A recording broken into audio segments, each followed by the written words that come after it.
Poštovani slušatelji, pozdravljam vas s najnovijim brojem Hrvatskog glasnika u ruci, tiskanim glasilom medijskog centra Croatica. Što donosi ovotjedni broj Hrvatskog glasnika saznaćete u narednim minutama. Ministarstvo ljudskih resursa i njegovi dužnosnici na konferencijama za tisak često naglašavaju kako se utrostručila potpora narodnostima u Mađarskoj iz državnog proračuna u razdoblju između 2010. i 2018. godine. Navodi se da se neprekidno i stupnjevano povećavala potpora, a prate je dva cilja: pomoć s jedne strane narodnosti u Mađarskoj u očuvanju samobitnosti jezika, a s druge strane pojačati vezu između narodnosti i njihovih matičnih zemalja, čime će i mađarski odnosi s državama u susjedstvu biti bolji. Navodi se kako je 2010. mađarska vlada narodnosti pomagala s nešto više od 3 milijarde forinti, a u 2018. godini taj je iznos premašio 10 milijarda forinti. Više u redovitoj tjednoj kolumni vaše urednice.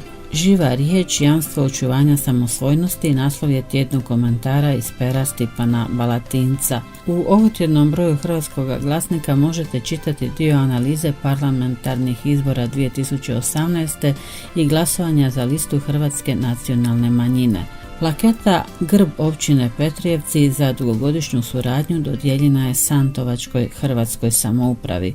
U Dušnuku je priređen susret hrvatskih učenika. U Salanskoj osnovnoj školi održano natjecanje u ukazivanju stihova na hrvatskom jeziku.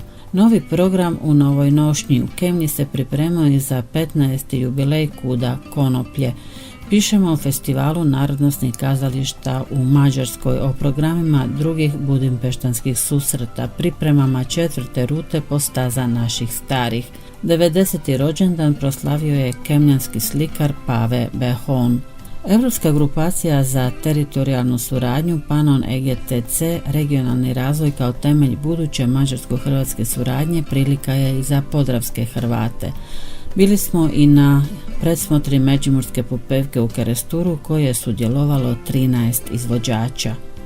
Poštovani slušatelji, slijedite platforme medijskog centra Croatica, pretplatite se na Hrvatski glasnik kako bi tjedni Hrvata u Mađarskoj bio s vama u vašem hrvatskom domu.